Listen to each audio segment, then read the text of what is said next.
ठीक है बच्चों, चलो कुछ क्वेश्चंस करेंगे आज, है ना। आज का क्लास बहुत इंपॉर्टेंट है।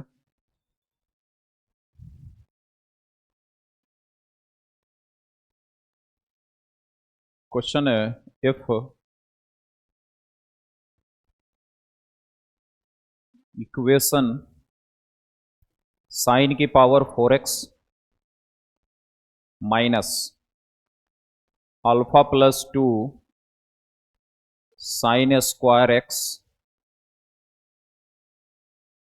Minus alpha plus 3 equal to 0 has real roots, then find range of alpha. Alpha का रेंज निकालना बच्चों, है ना।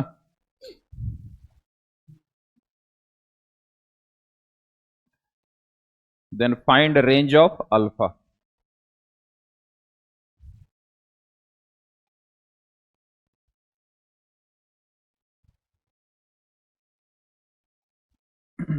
ठीक है, कैसे सॉल्व करोगे इसको, पहले थॉट अपना डेवलप कर लो कि इस क्वेश्चन को सॉल्व करने के लिए तुम्हारा बेसिक थॉट क्या है। ठीक है, फिर अपन बात करेंगे, है ना। पहले कुछ समय के लेकर के, है ना, 20 सेकेंड 40 सेकेंड लेकर के पहले थॉट जनरेट करो कि क्वेश्चन को कैसे प्रोसीड करना है। चलो,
ठीक है,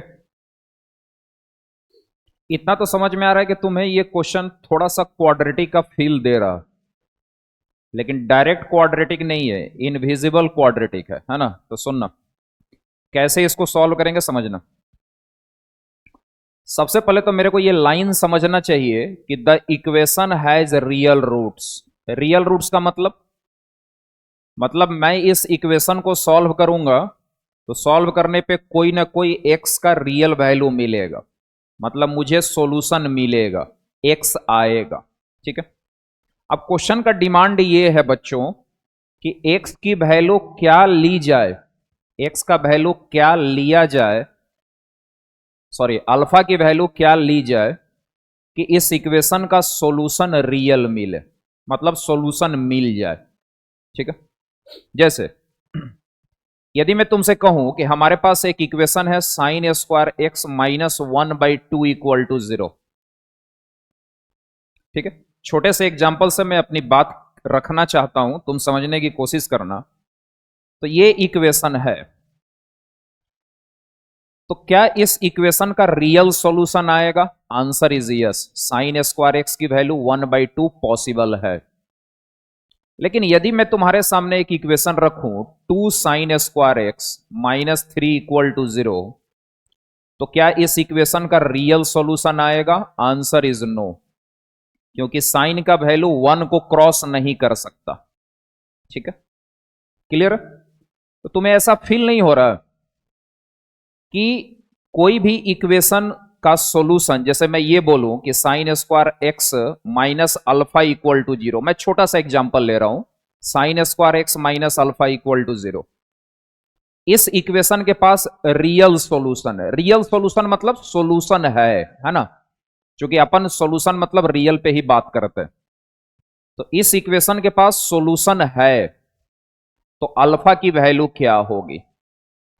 तो सबको पता है कि यहां पे मैं अल्फा का वैल्यू 3 नहीं ले सकता, क्योंकि यदि मैंने अल्फा का वैल्यू 3 लिया तो ये इक्वेशन के पास सॉल्यूशन नहीं आएगा। तो इस बात को तुम कैसे क्लेम करोगे कि अल्फा की वैल्यू क्या निकल के आएगी? इस बात को हम कैसे क्लेम करें कि अल्फा का वैल्यू क्या निकलेगा? तो मैंने बोला कि sine square x equal to alpha.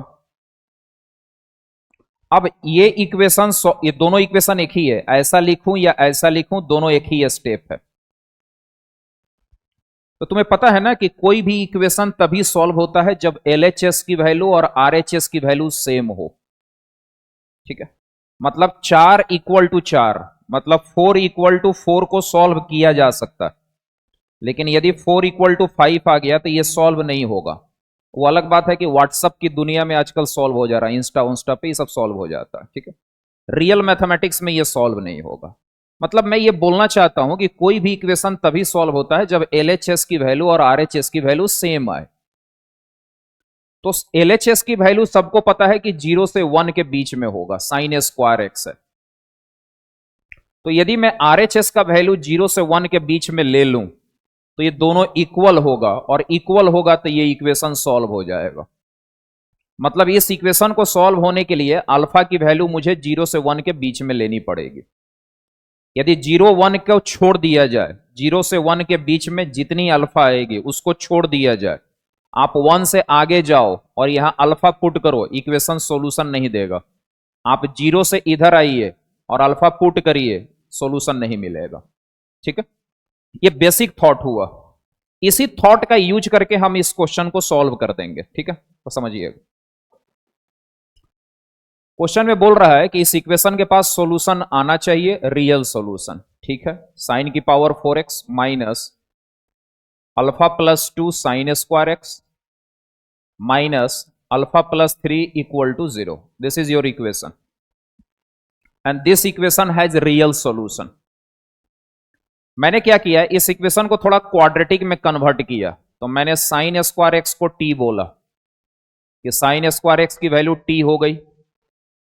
जब साइन स्क्वायर को टी बोला तो ये इक्वेशन हो गया t square minus alpha plus 2t और minus alpha plus 3 equal to 0।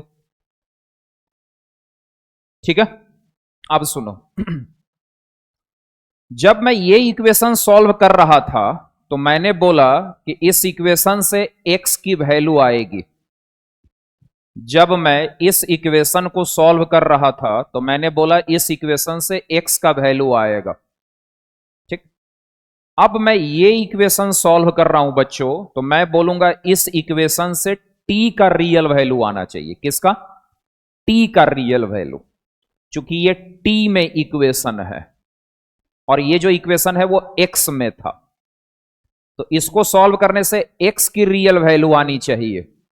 इसका मतलब इस इक्वेशन को सॉल्व करने पे t का रियल वैल्यू आना चाहिए। लेकिन अब एक कंडीशन है, कंडीशन यह है कि t का वैल्यू तो 0 से 1 के बीच में होना चाहिए, क्योंकि साइन स्क्वायर एक्स की वैल्यू हमेशा 0 से 1 के बीच में ही होगा। तो t का वैल्यू भी 0 से 1 के बीच में होगा। तो मैं बोलूंगा कि इस इक्वेशन को सॉल्व करने पे इसका सॉल्यूशन 0 से 1 के बीच में होना चाहिए। देखना, मैथमेटिक्स के पास लैंग्वेज नहीं होता, लेकिन सबसे ज्यादा लैंग्वेज यही यूज करता, क्योंकि यह गूंगा बहरा सब्जेक्ट है।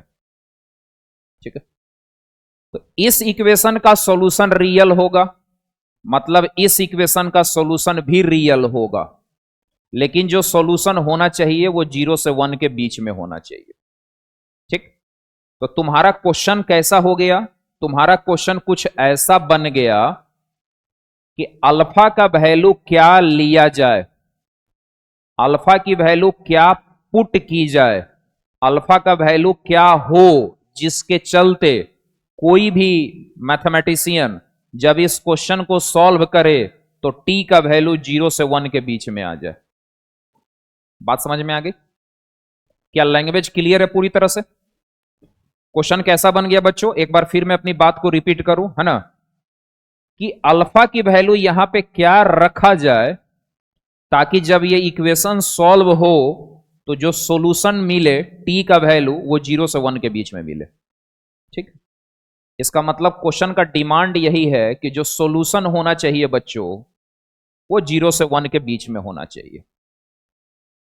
ठीक है, अब मैंने इसका सॉल्यूशन निकाल लिया, तो सबको पता है कि सॉल्यूशन मतलब टी की वैल्यू, तो टी का value -b plus minus √b²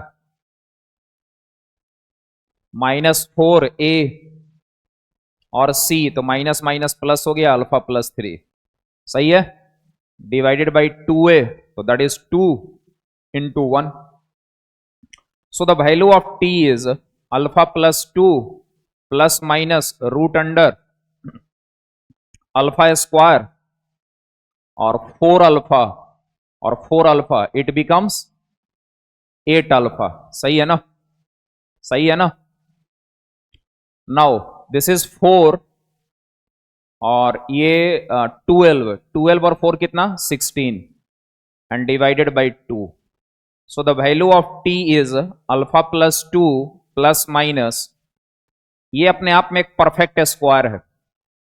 यदि तुम थोड़ा सा मैथ पढ़ते हो, सॉल्यूशन अच्छी है, कैलकुलेशन अच्छी है, तो तुरंत इजीली कैच कर पाओगे कि गुरुजी, गुरुदेव, सर, ये α+4 का whole square and divided by 2, so the value of t is α+2 plus minus α+4 and divided by 2, so the value of t is alpha plus alpha 2 alpha by 2 alpha and 2 और 4 6 by 2 3, ठीक है। और दूसरी value alpha minus alpha cancel, और ये 2 और -4, 2 और -4 -2 by 2 -1, तो t का दो वैल्यू आया, क्या क्या आया, क्या क्या आया बच्चों, t की दो वैल्यू आ गई, क्या क्या आ गई, टी की दो वैल्यू आ गई, क्या क्या आ गई, एक α+3 आया और एक -1 आया। तो आपको पता है कि अल्फा का मतलब है, सॉरी, टी का मतलब है sin²x, ठीक है।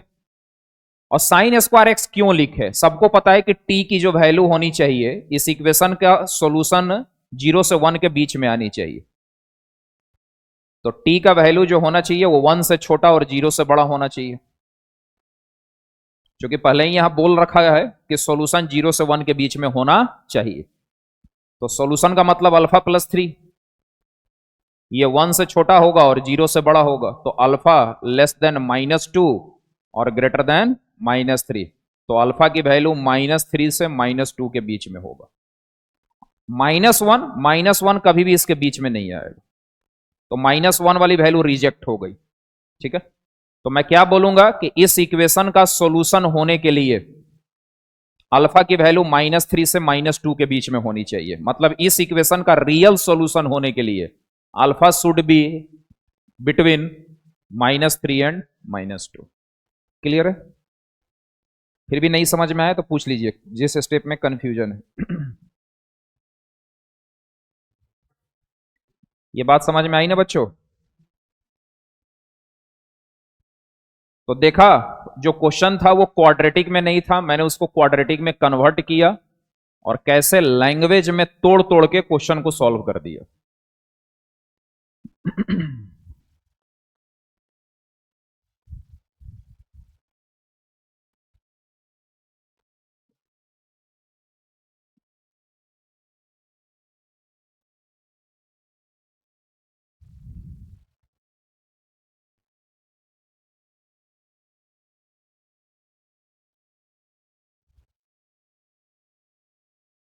थोड़ा फास्ट लिखेंगे, बहुत सारे क्वेश्चन सॉल्व करने हैं।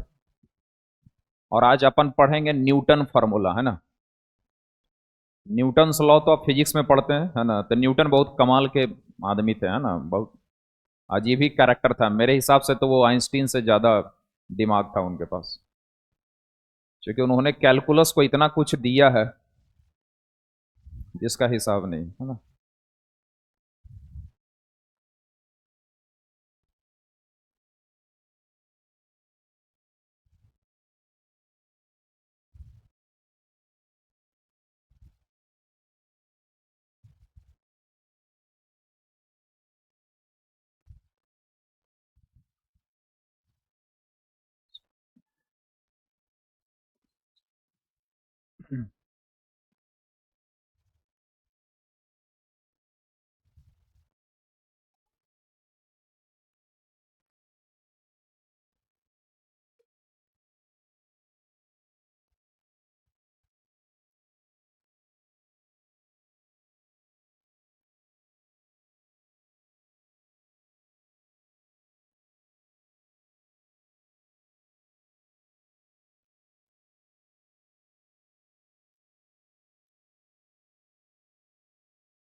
क्वेश्चन है, if alpha and beta are roots of equation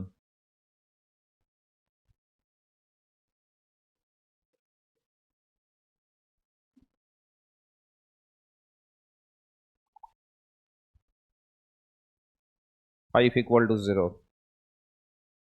then find an equation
ठीक है। अब ये क्वेश्चन देखने के बाद बच्चे घबरा जाते हैं, है ना, जबकि एकदम फुद्दू सा क्वेश्चन है ये, लेकिन दिखने में आपको डराने के लिए, भौकाल बनाने के लिए एकदम रेडी है। ठीक है,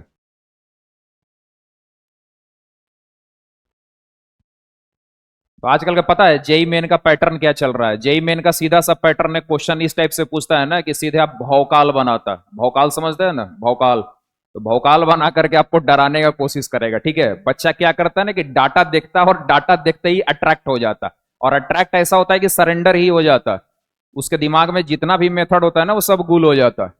तो मेरा पर्सनल सजेशन यही है कि जो भी बच्चा जेई मेन का एग्जाम दे रहा है, जो मैथमेटिक्स का पेपर आ रहा है, क्वेश्चन आपके पास कॉम्प्लिकेटेड आता है, दो तीन मिला करके खिचड़ी जैसा क्रिएट करता है, तो आपको अपना पेशेंस लूज नहीं करना चाहिए। कंफर्ट जोन में रह करके आपने जो भी सीखा है, जो भी आप जानते हैं, उसको अच्छे से अप्लाई करते रहिए, आगे बढ़ते रहिए, डेफिनेटली सॉल्यूशन आएगा। लेकिन यदि आप क्वेश्चन देखने के बाद पूरी तरह से ब्लैंक हो जाते हैं तो भैया आप डर गए। जैसे यही क्वेश्चन है, यदि इसको देखने के बाद बच्चे ब्लैंक हो जाएंगे।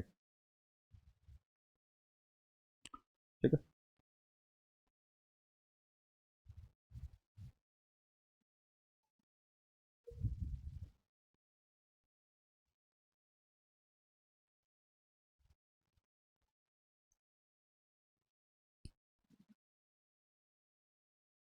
ब्लैंक नहीं होना, हमें बस सोचना है। तो आइए सोचते हैं। ठीक है, सुनना,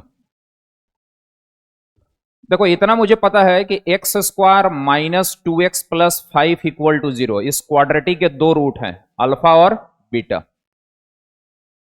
ठीक है, तो मैं क्या क्या इंफॉर्मेशन निकाल सकता हूं? अल्फा प्लस बीटा निकाल सकता हूं, माइनस बी बाई ए, और अल्फा इंटू बीटा निकाल सकता हूं C by A, that is five. ठीक है, तो अल्फा प्लस बीटा की वैल्यू टू हो गई, अल्फा इंटू बीटा की वैल्यू फाइव हो गया। अब सुनना, क्वेश्चन का डिमांड है कि तुम्हें इक्वेशन निकालनी है, वो इक्वेशन निकालनी है जिसकी रूट ये है एंड ये है। ठीक है, तो बच्चों के दिमाग में एक छोटा सा फॉर्मूला है, वो फॉर्मूला ये है कि सर तो रूट्स यदि गिवन है, यदि हमको रूट दिया हुआ है, तो इक्वेशन होता है x square minus sum of root into X और plus product of root equal to 0। ये करेक्ट फॉर्मूला है, इसमें कोई दो राय नहीं है, कोई कंट्रोवर्सी नहीं है, करेक्ट फॉर्मूला। लेकिन आपको ऐसा सोचना चाहिए कि यदि मैं ये फॉर्मूला अभी लगाता हूं स्टार्टिंग में ही, सुनो बच्चों पहले इधर समझो, यदि मैं ये फॉर्मूला अभी लगाता हूं तो मैं सम ऑफ रूट जब निकालूंगा ना तो इसको ऐड करूंगा। तो इसको ऐड करने से हमें इसका एडिशन का वैल्यू, इसको ऐड करने से इसके एडिशन का वैल्यू हमको नहीं मिलेगा। क्यों नहीं मिलेगा? क्योंकि मैं अल्फा प्लस बीटा और अल्फा बीटा का बहुत अच्छे से यूज नहीं कर पाऊंगा। कैसे? तो समझना। नहीं सर मैं कर लूंगा, सर मैं कर लूंगा, सर मैं कर लूंगा, नहीं कर पाओगे। सर देखिए मैं कर लूंगा, मैं आपको दिखाता हूं। Alpha cube plus beta cube तो आ गया ना सर, तो alpha cube plus beta cube की वैल्यू तो निकाल सकता हूं अल्फा बीटा के टर्म में, ओके। लेकिन alpha square plus 4 beta square नहीं निकाल पाओगे, ठीक है। अच्छा यहां से यदि मैं 4 हटा दूं बच्चों, तब alpha square plus beta square जोड़ने पे इसका यूज कर पाओगे, ठीक है।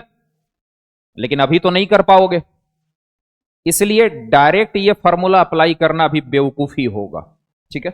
ये क्वेश्चन आपको यही सिखाने की कोशिश कर रहा है कि डायरेक्ट फॉर्मूला अप्लाई करना इज अ रॉन्ग स्टेप। तब क्या करूं मैं? तब मैं क्या करूंगा ना, इस एक्सप्रेशन की वैल्यू निकाल लूंगा। सुना बच्चों, क्या था रे यहां? Alpha cube. इस एक्सप्रेशन की वैल्यू मैं निकालना चाहता हूं कि आखिर इसकी वैल्यू क्या है। तो सुनना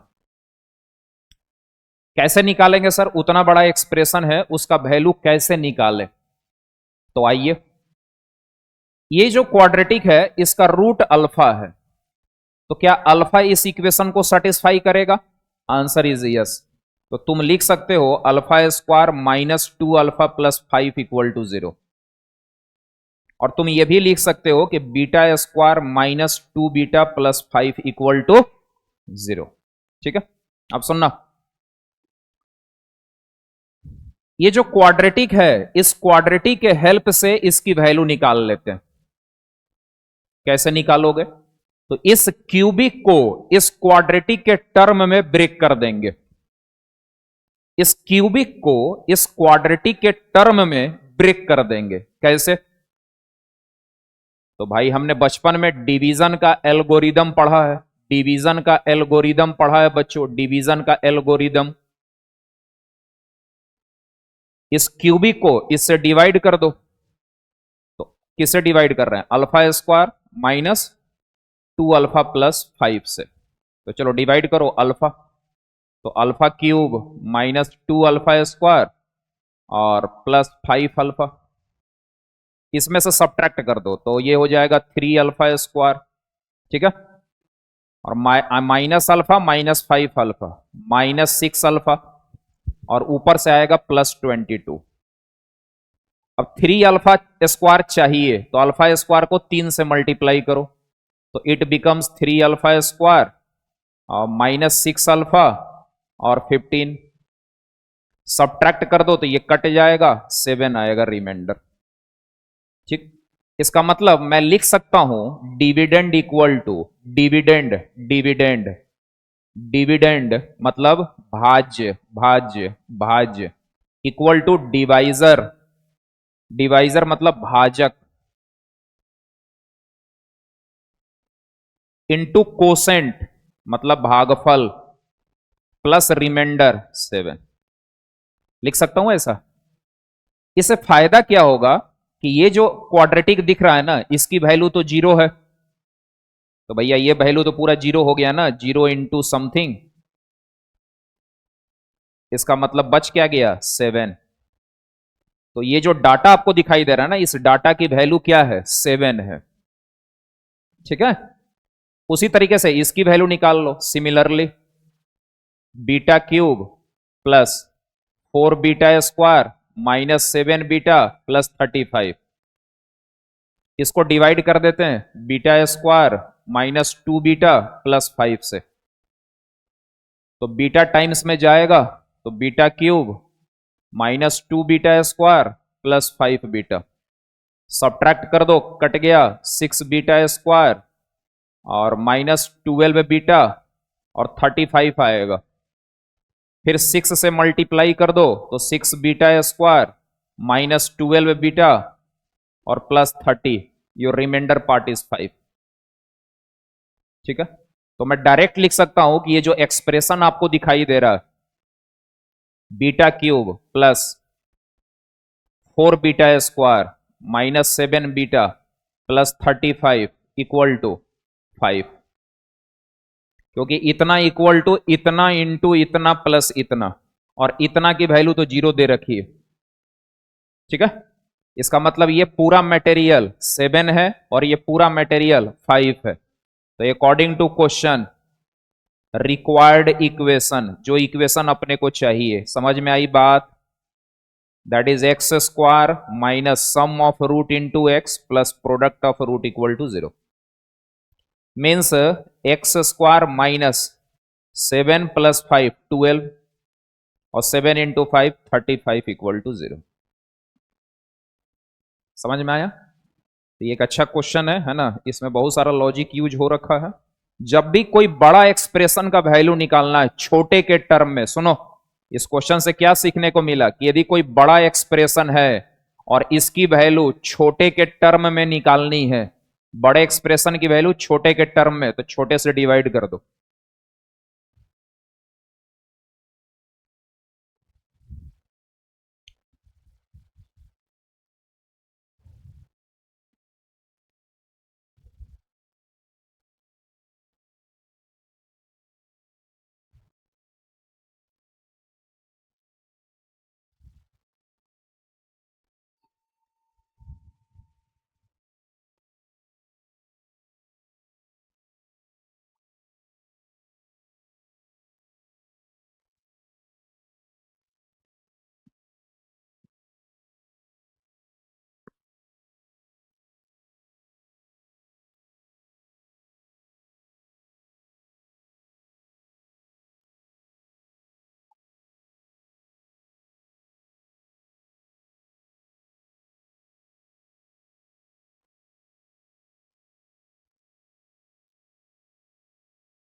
ठीक है,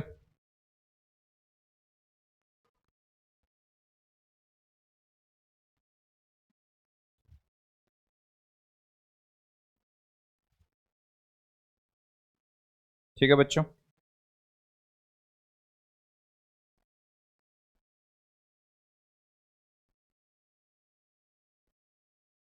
इस टाइप का क्वेश्चन बन जाएगा आपसे।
मॉड्यूल है, मॉड्यूल क्वाड्रेटिक वाला ला के दे दो।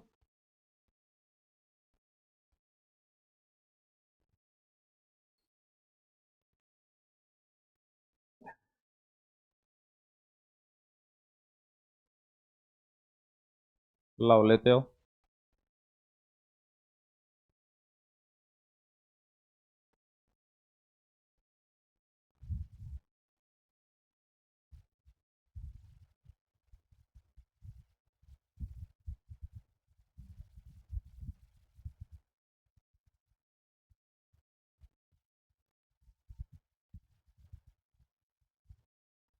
ठीक है,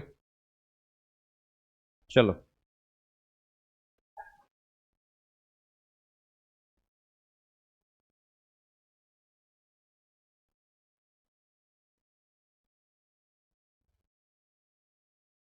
हो गया ये। क्वेश्चन को सोचो कैसे बनाओगे इसको। Think on that. Roots of equation are equal, then so that b by a c by b equal to d by c. Quadratic equation है और इसका रूट इक्वल है, तो ये शो करना है। चलो ट्राई करो, समय लो, है ना। 40 सेकंड का समय लो, है ना। 40 सेकंड, 50 सेकंड समय लीजिए और मेथड सोचिए कि कैसे करना। सॉल्व करने के लिए नहीं बोल रहा, है ना। 40 सेकंड में सॉल्व होता भी नहीं है। मेथड सोच लीजिए कि कैसे आगे बढ़ेगा।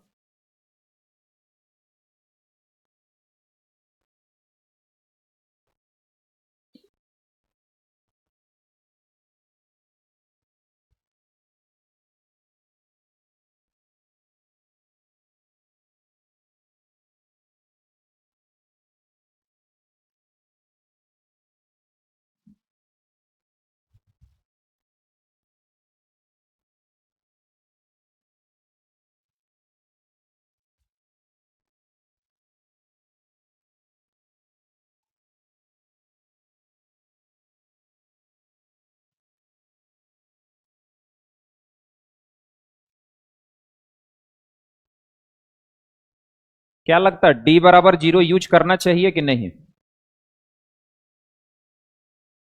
रूट्स इक्वल है तो डी इक्वल टू 0 यूज करना चाहिए कि नहीं, मेरे को बस ये बताओ। यदि मैं इस क्वेश्चन में डी इक्वल टू 0 यूज करूंगा तो कैलकुलेशन बहुत डेंजर जाएगा। डी इक्वल टू 0 उसी क्वेश्चन में यूज करना चाहिए जिसमें डाटा बहुत सिंपल हो। इसमें डाटा कॉम्प्लिकेटेड है, इसमें यूज करने का मतलब है कि प्रॉब्लम आ जाएगी। ठीक है, तो डी इक्वल टू 0 जो मेथड होगा ना, इसको एवॉइड कर देना। एवॉइड फॉर दिस क्वेश्चन, हमेशा एवॉइड नहीं करना।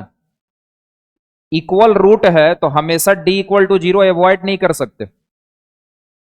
इस क्वेश्चन के लिए अवॉइड कर रहे हैं, क्यों? क्योंकि डी इक्वल टू 0 निकालो ना, डी निकालने के नाम से रूह कांप जाएगा। ठीक है, ये तुम सोचोगे डी निकालो, बी स्क्वायर माइनस 4ac, रूह कांप जाएगी। तब तब इस क्वेश्चन को देखना पड़ेगा, कुछ दूसरे तरीके से टैकल करनी पड़ेगी। कैसे टैकल करेंगे तो समझना। आपको यह दिख रहा है कि ए स्क्वायर एक्स स्क्वायर है। परफेक्ट स्क्वायर बनाने जा रहा हूं मैं, सुनना। क्यों परफेक्ट स्क्वायर बना रहा हूं? क्योंकि मेरे को 2 दिखाई दे रहा है यहां। ये सॉरी, सब थॉट लो, पहले हम जो बता रहे हैं ना पहले वो सीखो। ए स्क्वायर एक्स स्क्वायर, मैं यहां पे 2 दिखाई दे रहा है, तो 2 देखने से मेरे दिमाग में परफेक्ट स्क्वायर जा रहा, तो मैं ट्राई करता हूं कि परफेक्ट स्क्वायर बन जाए। नहीं बनेगा तो कुछ और सोचेंगे। This is mathematics. 2ab(x) और प्लस में बी स्क्वायर, देखो तो ये परफेक्ट स्क्वायर है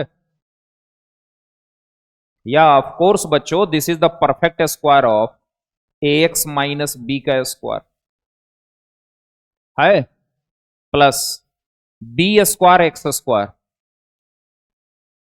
और माइनस में 2bcx, और यहां से सी स्क्वायर ले लेते हैं। तो क्या ये परफेक्ट स्क्वायर है बच्चों? यस।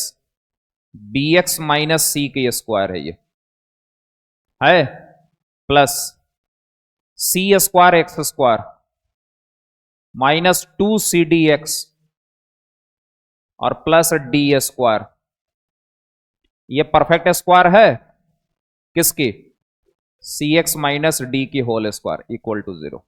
अब सुनना, यहां पे सीखने वाला एक टर्म है। क्या सीखने वाला टर्म है? कि चूंकि सिंस यदि ऐसा दे कि x square plus Y square plus Z square equal to 0, ठीक है, मान लो फ्यूचर में ऐसा कोई स्टेप आ गया कि x square plus Y square plus Z square equal to 0 और X Y Z real number है, x Y Z real number है, तो हम तो मैक्सिमम रियल मैथमेटिक्स ही पढ़ते हैं। तो यदि x Y Z real number है और रियल नंबर के स्क्वायर का सम 0 है, x Y Z real number है और रियल नंबर के स्क्वायर का सम 0 है, तो ये तभी पॉसिबल होगा जब तीनों क्वांटिटी 0 होगा। एंड एंड का मतलब कॉमन होता है, और नहीं, and z equal to 0। Other than 0 0 0 कोई भी नंबर चूज करिए, उनके स्क्वायर का सम 0 नहीं होगा। आराम से सोच लेते हैं, कोई हड़बड़ी नहीं है। अदर देन 0 कोई भी नंबर सोचिए, रियल नंबर, निगेटिव में भी सोचिए, तीनों के स्क्वायर का सम कभी 0 नहीं हो सकता। ठीक है, ये छोटी छोटी बातें हैं जो परेशान कर सकती हैं आपको, है ना? ये समझ में आ गया? ठीक है, आपको ऐसा लगता है कि यही सीन यहां पे क्रिएट हो रखा है, square square square and summation is 0 and it is possible when ax minus b equal to 0 and bx minus c equal to 0 and cx minus d equal to 0. So here x is equal to b upon a and x is equal to c upon b and x is equal to d upon c। और common चाहिए, common मतलब तीनों से same value आनी चाहिए। तो जाहिर सी बात है b by a equal to c by b equal to d by c, hence prove. नहीं समझ में आया? अरे समझ में आया बच्चों?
क्वेश्चन पढ़िए, देखिए क्या है ना। अच्छा क्वेश्चन है। बहुत पहले इसको आईआईटी ने पूछ रखा है, जब पेपर सब्जेक्टिव हुआ करता था, है ना। जब पेपर सब्जेक्टिव था, है ना, जिस समय स्टेप पे भी मार्क्स मिलते थे जेई के पेपर में, उस जमाने में, जिस जमाने में हम लोग अभी बहुत बच्चे हुआ करते थे, आप तो पैदा भी नहीं हुए होंगे, और मैं बच्चा हुआ करता था।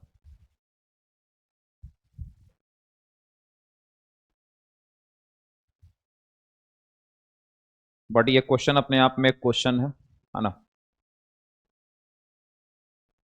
So that p q r and s are real numbers and this one equal to this one, then मुझे शो करना है कि at least one of the equation has real roots.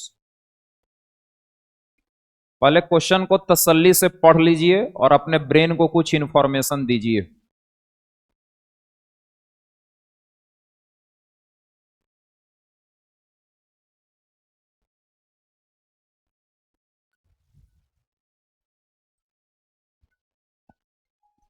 ठीक है, पहले क्वेश्चन पढ़ लीजिए, है ना, फिर तसल्ली से इंफॉर्मेशन दीजिए। क्लास में हूं सर, करता हूं थोड़ी देर में।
ठीक है, सुनना।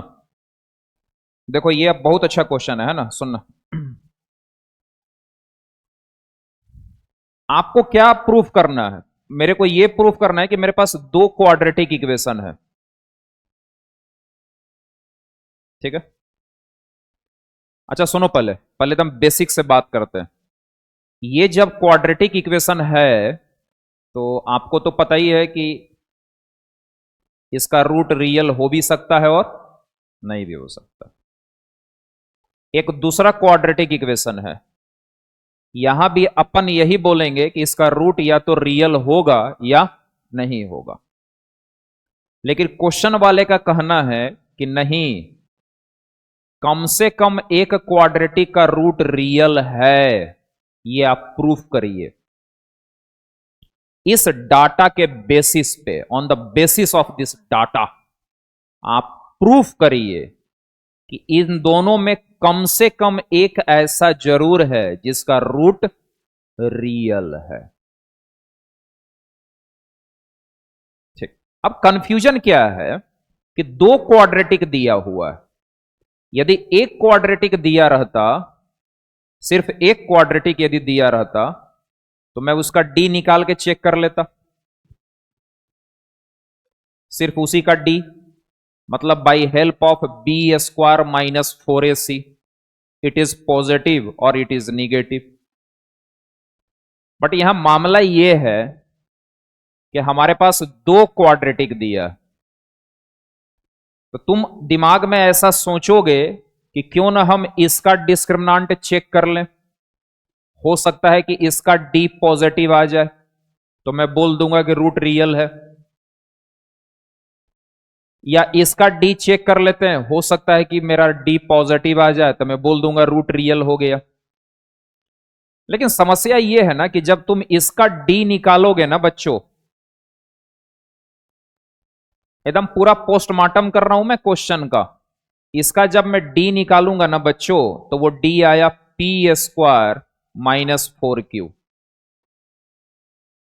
P square minus 4q। अब यार पी स्क्वायर माइनस 4q दिया है और हमारे पास जो रिलेशन है उसमें पी क्यू आर एस सब है, तो मैं चाह के भी इसका यूज यहां नहीं कर पाऊंगा। देखो मैथमेटिक्स फार्मूला पुटिंग नहीं है। यदि कोई सोचे हम फार्मूला रट लें तो सबको फार्मूला पता है, डी पॉजिटिव होने से काम हो जाता, तो उससे मैथ बनता उनता नहीं है। Math is all about skill, how you are proceeding on the question, that's it. यदि मैंने डी निकाला तो ये डी को पॉजिटिव साबित करना मेरे लिए बहुत टफ काम है, क्योंकि मैं इसका यूज नहीं कर पाऊंगा, क्योंकि जो रिलेशन उसमें पी क्यू आर एस सब है और ये जो आया इसमें पी और क्यू ही है। इसका मतलब मुझे कुछ और सोचना पड़ेगा। तो मैंने क्या किया, इस क्वाड्रेटिक का डिस्क्रिमिनांट D2 निकाला, and this is r square minus 4s। अब मैंने क्या किया कि मुझे पता है कि इसका यूज करने के लिए मुझे इन दोनों में रिलेशन लाना पड़ेगा, तो मैंने D1 प्लस D2 कैलकुलेट किया, और D1 प्लस D2 कैलकुलेट किया तो मेरे को मिला p square plus r square minus 4 time q plus s. D1 plus D2 मिला। अब क्या है कि मैं बिल्कुल आराम से इस रिलेशन का यूज कर सकता हूं कि Q plus s is equal to p r by two. So at the place of Q plus s p r upon two, so now p square plus r square minus 2pr, और ये बच्चों एक perfect square है p minus r की whole square. तो इससे ये पता चला कि D1 प्लस D2 का वैल्यू 0 से बड़ा आएगा, चूंकि ये स्क्वायर है, स्क्वायर कभी नॉन निगेटिव नहीं होता। ठीक है, तो स्क्वायर हमेशा नॉन निगेटिव ही होता है ना, निगेटिव तो हो नहीं सकता, मतलब 0 होगा या पॉजिटिव होगा। तो तुमको इस बात का एहसास हुआ कि D1 प्लस D2 0 से बड़ा प्रूफ हो गया। तो D1 प्लस D2 जब 0 से बड़ा प्रूफ हो गया, ये कब पॉसिबल है? जब दोनों निगेटिव होगा तब तो पॉसिबल नहीं होगा, नॉट पॉसिबल। समझ में आ रहा है ना? यदि मैं D1 को भी निगेटिव ले लूं और D2 को भी निगेटिव ले लूं तो फिर इन दोनों का सम 0 से बड़ा नहीं हो सकता। इसका मतलब इनका सम 0 से बड़ा तभी हो रहा होगा जब इसमें से कोई एक पॉजिटिव होगा। तो जब कोई एक पॉजिटिव हो गया, इसका मतलब किसी एक क्वाड्रेटिक का रूट रियल हो गया, काम खत्म। प्रूफ नहीं हुआ। मैंने क्या किया, D1 प्लस D2 निकाल लिया। अच्छा, सिर्फ D1 से मैं क्लेम थोड़ी कर सकता हूं। क्यों नहीं क्लेम कर पाया? क्योंकि मैं इसका यूज नहीं कर पाया। जो दिया है उसमें PQRS सब है, तो मैं कुछ भी कर लूं इसको प्रूफ नहीं कर पाऊंगा कि ये डाटा पॉजिटिव है या डाटा निगेटिव है ना। कुछ भी कर लीजिए, आप इसको प्रूफ नहीं कर सकते कि दोनों डाटा पॉजिटिव है कि निगेटिव है। ठीक है, तो D2 निकाला, दोनों को ऐड कर दिया। ऐड करने से एक रिलेशन बन गया PQRS। देखो ना, PQRS सब दिख रहा। अब दिखा तो इसका यूज कर लिया, Q प्लस एस की वैल्यू, उससे मेरे को ये मिल गया। ये मिला तो मैं ये बोला, क्योंकि ये स्क्वायर 0 से बड़ा होगा। तो D1 प्लस D2 का जो वैल्यू आया बच्चों, वो 0 से बड़ा हो गया। तो मैं ये बोल रहा हूं कि मैं मान के चलता हूं कि D1 निगेटिव है और D2 निगेटिव है, तो कि क्या ये पॉसिबल होगा? तो ये पॉसिबल होने के लिए कोई ना कोई तो पॉजिटिव रहा होगा। दोनों निगेटिव नहीं हो सकता, तो कोई ना कोई पॉजिटिव, तो कोई ना कोई पॉजिटिव रहा होगा का मतलब कोई डिस्क्रिमिनांट पॉजिटिव है, तो किसी एक इक्वेशन का रूट रियल है। ये बात प्रूफ हो गई, नहीं समझ में आया? So at least one equation has real root. समझ में आई बात बच्चों? कैसा लगा क्वेश्चन ये जेई का? बहुत अच्छा।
आओ बच्चों तुम्हें दिखाएं झांकी हिंदुस्तान की, है ना।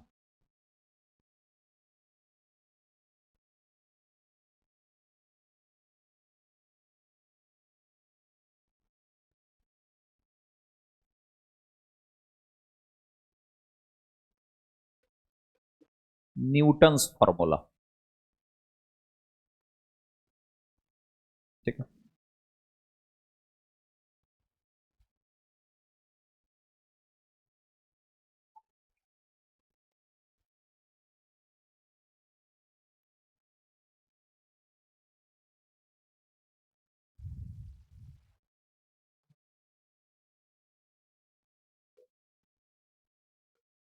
हो गया, लिख लिए। हटा दूं हाथ।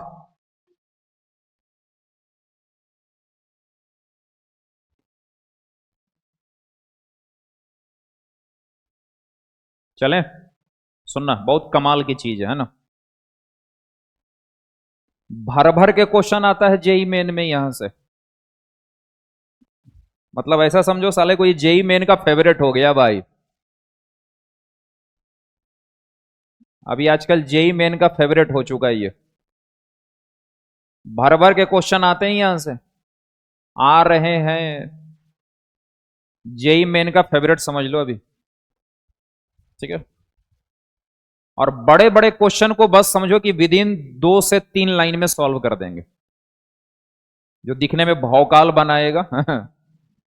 और न्यूटन साहब की मदद से हम लोग उसको सॉल्व कर देंगे। पहले समझना एकदम तसल्ली से, है ना, कि स्टोरी क्या है, कॉन्सेप्ट क्या है, और इसका प्रूफ कैसे आया। न्यूटन साहब ने बोला, भगवान उनकी आत्मा को शांति दे, है ना। उन्होंने बोला कि हमारे पास एक क्वाड्रेटिक इक्वेशन है,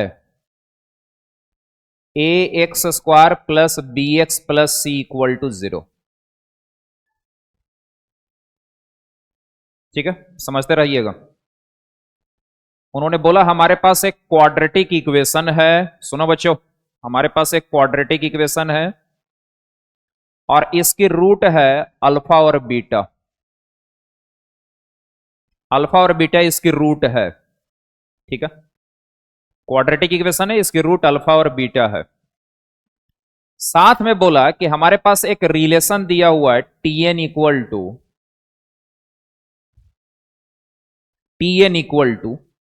टीएन रहे, पीएन रहे, क्यूएन रहे, मतलब ऐसा कुछ एक दिया है। और ये दिया है in terms of alpha and beta. अपना खोपड़ी यूज नहीं करना, जो बोल रहे हैं बस सुनते रहना। पी अल्फा की power n plus q beta की पावर एन। ठीक है, ऐसा एक रिलेशन गिवन है, it is given and it holds if n greater equal to 2। n greater equal to 2 and n is a natural number. n natural number है। ठीक है,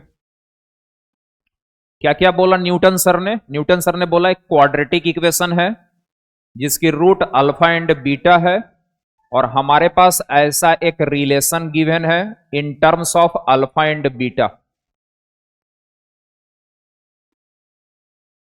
ठीक है, in terms of alpha and beta. Of course p और q कोई scalar है, constant है, real number. ठीक है, तो न्यूटन सर ने बोला, according to Newton sir, according to Newton महोदय,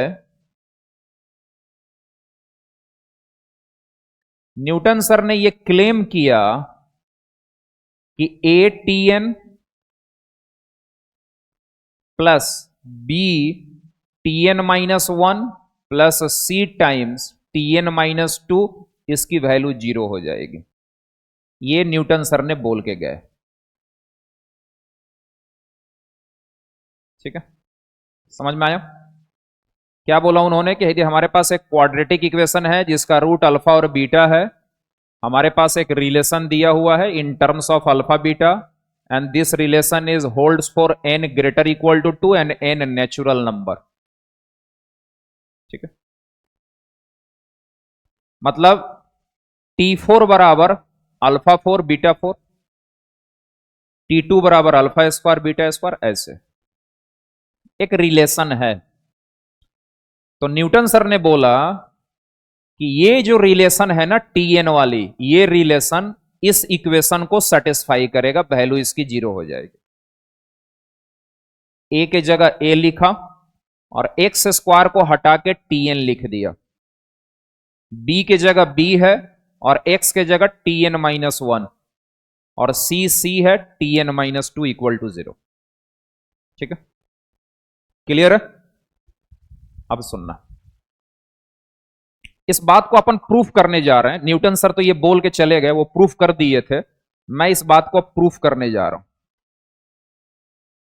ठीक है, तो आइए इसको प्रूफ करते हैं। क्या प्रूफ है इसके, जरा समझना, सुनना।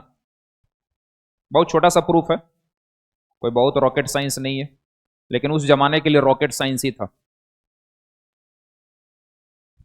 ए X square plus B X plus C equal to 0 has 2 roots alpha beta, then definitely we have two equation, a alpha square b alpha plus C, इसकी वैल्यू 0 होगी, और a beta square b beta plus C, इसकी value भी 0 होगी। होगा? होगा? अब सुनो, हमें इतना इक्वल टू 0 प्रूफ करना है, तो मैंने क्या किया, LHS लिया, a Tn b Tn-1 plus c Tn-2, इसकी वैल्यू 0 प्रूफ कर देनी है। तो a का मतलब तो a है, बट Tn का मतलब p अल्फा की पावर n q बीटा की power n plus b। Tn-1 क्या होगा, n के जगह पे n-1 रखेंगे। जैसे मेरे को T4 निकालना हो तो n के जगह क्या रखेंगे, 4 रखेंगे, रखेंगे ना। तो Tn-1 निकालने के लिए n के जगह पे n-1 रखना पड़ेगा। तो ये आ गया बच्चों अल्फा की पावर p अल्फा की पावर n-1 q बीटा की power n-1 plus c times p alpha की पावर n-2 q बीटा की पावर n-2। ठीक है, चलो मल्टीप्लाई करो, ap अल्फा की पावर n, अल्फा वाले टर्म को एक साथ क्लब कर लो, क्लब क्लब, तो ap अल्फा की power n plus bp alpha की power n-1 plus cp alpha की पावर n-2 प्लस बीटा वाले को क्लब कर लो, बीटा वाले को, तो a p बीटा की power n, b q, q है ना यहां पे, q है बच्चों, ये सही है ना, Tn p q, यहां पे आ गया Tn-1 p, सही है, cp सही है, ap अल्फा की power n, b p, p है ये, है ना, this is p, p p, paint कर दे रहा हूं p जैसा इसको पूरा, p, bp अल्फा की पावर n-1 और ये cp अल्फा की पावर n-2।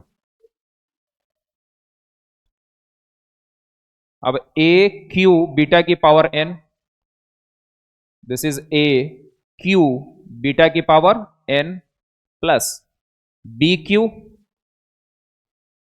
बीटा की power n-1 plus c q, सही है ना। ठीक है, देखते रहना। अब सुनना, क्या इन तीनों टर्म में से कुछ कॉमन है, इन तीनों में कुछ कॉमन है, तो सबसे पहले तो p कॉमन आया, आया, उसके बाद अल्फा का सबसे छोटा पावर क्या है, अल्फा का स्मॉलेस्ट पावर n-2, वो कॉमन आ गया, आया। तो यहां पे क्या बच गया, इस जगह पे क्या बचा, a अल्फा स्क्वायर बचा, p तो बाहर आ गया, अल्फा की पावर n-2 बाहर आई, तो इस जगह पे बचा b अल्फा और यहां बच गया c। ठीक है, इसमें कॉमन ले लो, q बीटा की पावर n-2, तो यहां क्या बच गया, a beta square plus b beta plus c बचा, और सबको पता है कि ये वैल्यू तो 0 है, क्योंकि A alpha square B alpha plus C तो जीरो ही है, तो जीरो इंटू समथिंग जीरो, और ये पार्ट भी क्या है जीरो, तो फाइनल क्या आ गया जीरो, प्रूफ हो गया, हैंस प्रूफ। बात समझ में आई? तो ये अपना न्यूटन्स फार्मूला था, है ना, जो कि मैंने आपको प्रूफ कर दिया। और जेई मेन के पैटर्न में समझो कि बस इसका तो अलग ही भौकाल है। अभी क्वेश्चन तुम देखना, ठीक है, पहले समझ लो कि कैसे मैं यूज कर रहा हूं। ये प्रूफ उतना इंपॉर्टेंट नहीं है, ये लाइन बड़ी इंपॉर्टेंट है कि मैं इसको कैसे लिख रहा हूं। सुनना,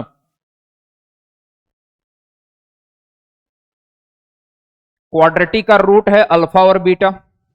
हमारे पास एक रिलेशन दिया टीएन, ऐसा यदि रिलेशन दे दे तो न्यूटन सर के अकॉर्डिंग इसकी वैल्यू जीरो हो जाती।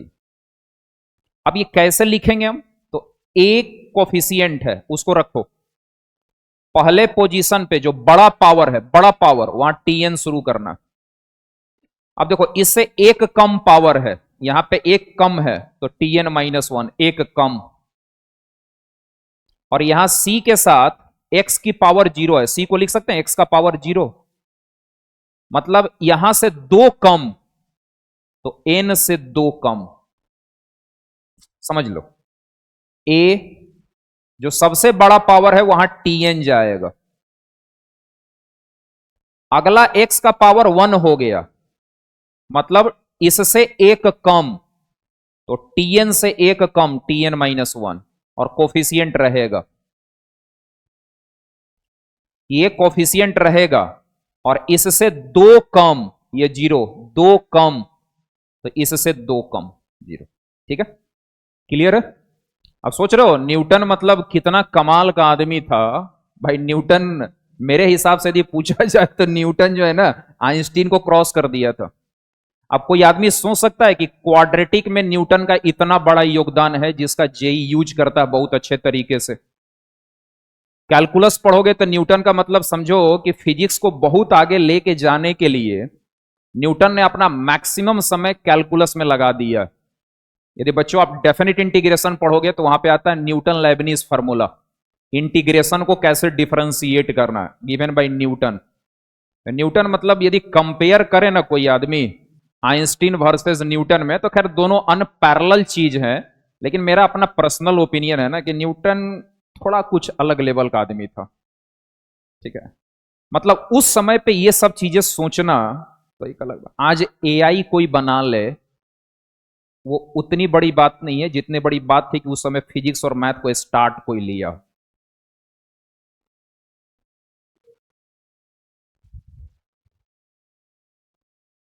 टाइम भी हो ही रखा है, क्वेश्चन करेंगे जल्दी, है ना, सो दैट ये कॉन्सेप्ट क्लियर हो जाए।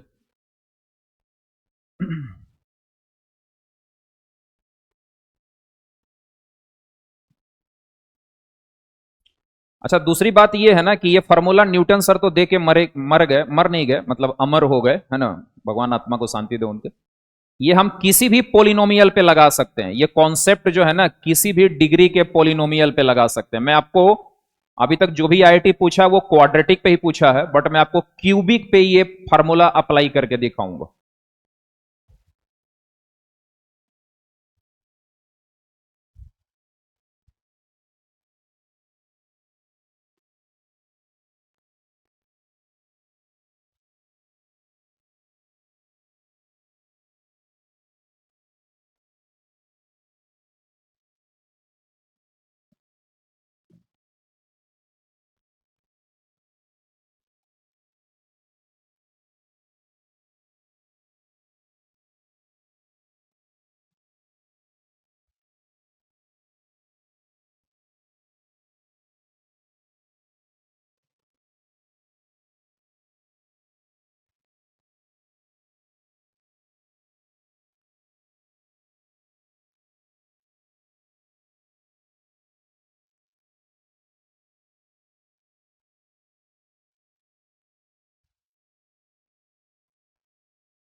गायब हो गई।